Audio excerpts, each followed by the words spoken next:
حضرات وقت کی کمی ہے، بات نہیں کی جا سکتی ہے۔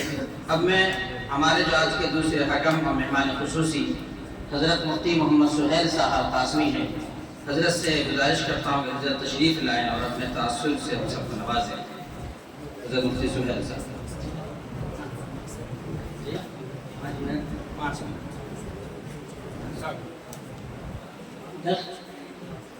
الحمدللہ وحدہ والصلاة والسلام علی من لا نبی بعدہ اما بعد فقد قال اللہ تعالی فی القرآن المجید والفرقان الحمید اعوذ باللہ من الشیطان الرجیم بسم اللہ الرحمن الرحیم انما یخشی اللہ من عبادہ العلماء وقال اقرأ باسم ربک الذی خلق صدق اللہ العظیم قال النبی صلی اللہ علیہ وسلم من سلک طریقا یلتمس فیہ علما سہل اللہ له طریقا الی الجنہ او کما قال علیہ الصلوۃ والسلام۔ میں 10 منٹ لوں گا، آپ پوچھیں کہ کیوں؟ دیکھیے آج میں نے اپنا بہت قیمتی وقت میں نے بھی قربان کیا ہے۔ میرے بڑے بھائی کا آج انتقال ہوا ہے اور میری فلائٹ رات کو ہے، کیونکہ تدفین میں شریک نہیں ہو پاتا، لیکن یہاں صدر باوقار کا حکم تھا تو میں حاضر یہاں کو میں نے افضلیت دی۔ اب رات کی فلائٹ سے مجھے سفر کرنا ہے آدم گڑھ،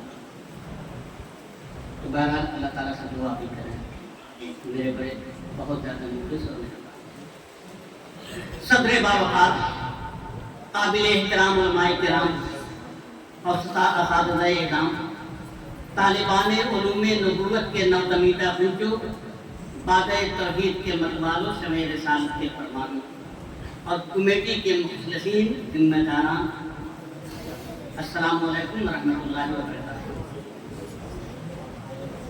صدر باوقار کا حکم سر آنکھوں تک حاضری کی سعادت حاصل ہوئی۔ مجھے سمجھ میں نہیں آتا کہ میں شروع کہاں سے کروں، تعریف کروں یا شکریہ ادا کروں تو کس کا کروں، منتظمہ کمیٹی کا یا یہاں کے اساتذہ کرام کا یا بچوں کا؟ مجھ کو تو لگتا ہے کہ کہیں کھول کر کے تو پلانے کی کوشش نہیں کی۔ حضرت عیسیٰ علیہ السلام کے بطور درخت اپنے پھل سے پہچانا جاتا ہے، تو میں یہ کہوں گا کہ شاگرد استاد اپنے شاگردوں کی عظمت اور ان کے وقار سے پہچانا جاتا ہے۔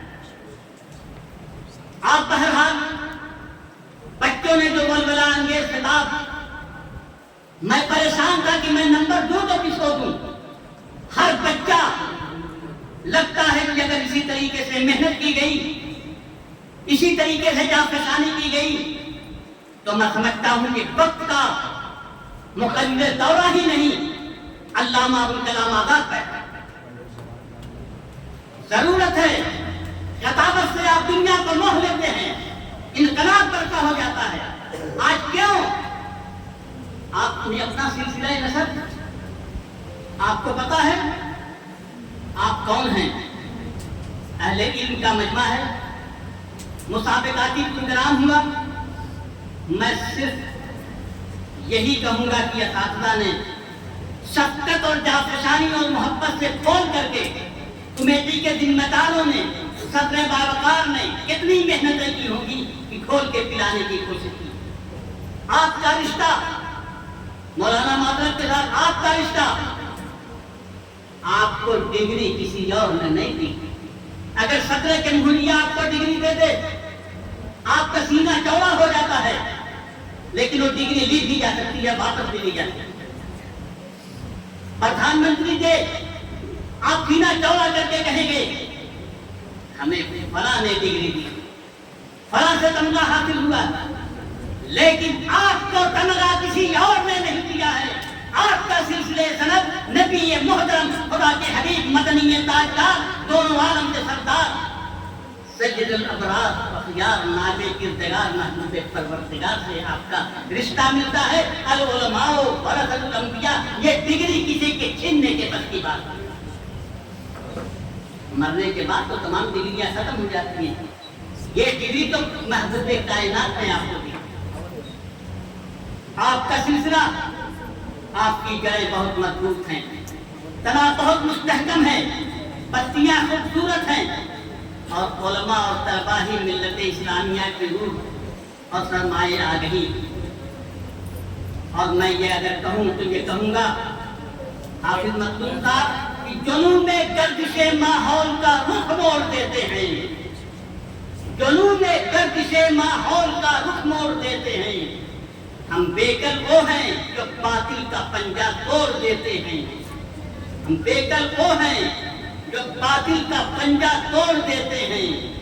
مدارس اور علماء کو حقارت سے نہ دیکھیں، وہ اشارہ سمجھ لیجیے گا۔ مدارس اور علماء کو حقارت سے نہ دیکھیں، وہ زمانہ جانتا ہے ایسی آنکھیں کھول۔ ہمارا وقار، ہم کو چیلنج مت لیجیے۔ یہ مدارس اسلامیہ پر انگلیاں کیوں اٹھ رہی ہیں؟ آپ کو یہ معلوم یہ ہے کہ مدارس اسلامیہ امن و اتحاد کا پیغام دیتے ہیں۔ انگلیاں اٹھانے والے یہ سوچیں کہ کبھی بندوق گولی بم کے عادی ہو نہیں سکتے۔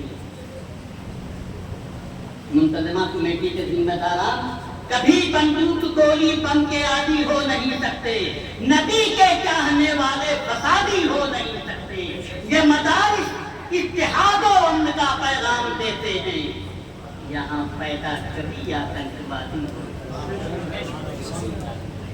ہم نے کبھی غور کیا یہ دینی مدرسے ہیں، دیکھ مت مشکوک نظروں سے، برائی سے یہاں کا بچہ دور رہتا ہے۔ مدارس میں فقط انسانیت کا درس ہوتا ہے، یہاں پہ سب کے ماتھے پر، یہاں پہ سب کے ماتھے پر خدا کا نور رہتا ہے۔ ہم نے اس پہلو سے ہم جائزہ لیں۔ آپ کو میں پھر اشارہ کروں، لوگ کہتے ہیں کہ مدارس اسلامیہ نے کیا دیا ہے، حالانکہ سب کچھ آپ سمجھیے کہ جب اس ملک کے عزیز پر بھی آنچ آئی، قربانیاں دے کر کے اپنا ہم نے دینی فریضہ ادا کیا ہے۔ اس کو سلجھانے کے لیے علماء آگے بڑھے۔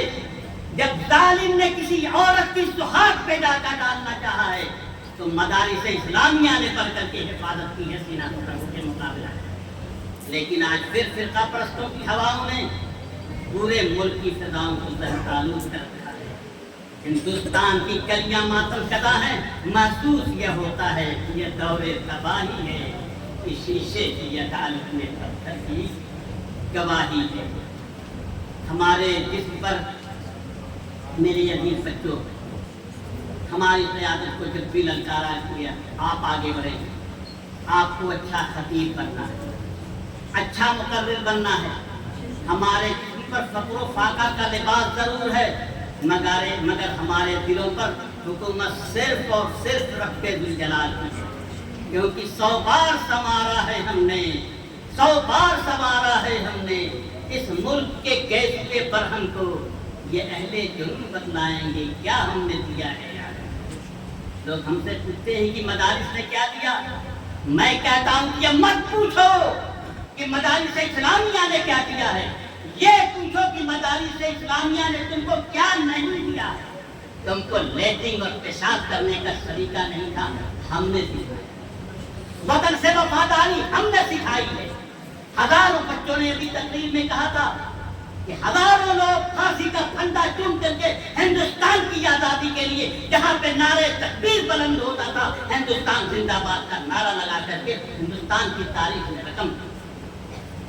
میں نے ایک بڑے پروگرام میں یہ کہا تھا کہ مدارس اسلامیہ نہ ہوتے، مسلمانان ہند نہ ہوتے، ہندوستان کی تاریخ میں شاید آزادی نام کی چیز نہیں۔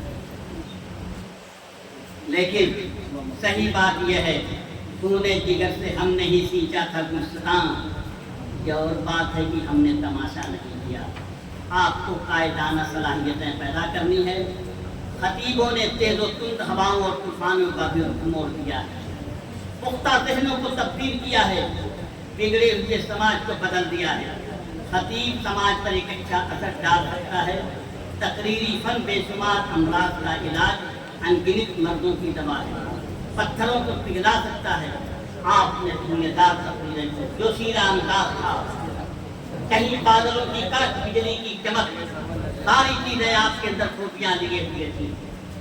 یہ صحیح بات ہے کہ مسلمانوں، میرے عزیز بچوں، تمہیں وقت کا ایک زبردست خطیب بننا ہے، دلوں کو موہ لینا ہے، ہمیں ایک نیا انقلاب برپا کرنا ہے، اور ہم نبی محترم صلی اللہ علیہ وسلم کی سنت کو لے کر کے آگے بڑھیں۔ لوگ کہتے ہیں کہ ہم آگے نہیں بڑھ رہے ہیں، کون کہتا ہے چاندوں پہ جانے کا سلیقہ کس نے سکھایا؟ وقت نہیں ہے، نہیں تو میں بتاتا موبائل اور یہ کمپیوٹر کی ایجاد کہاں سے ان کو ملی ہے۔ ابھی تاریخ میں سورہ یاسین کی روایت وغیرہ سے حوالے سے ان کو کہیں کچھ نہیں معلوم، یہ سائنس کا سبق بھی آپ نے سکھایا۔ کمپیوٹر کی تعلیم جو آج یہ آگے بڑھ، چاند پر جانا نبی محترم کی معراج سے پہلے کسی کو معلوم تھا کیا؟ بتائیے، آپ نے یہ بتایا ہے قرآن کی تعلیم، کون جانتا تھا؟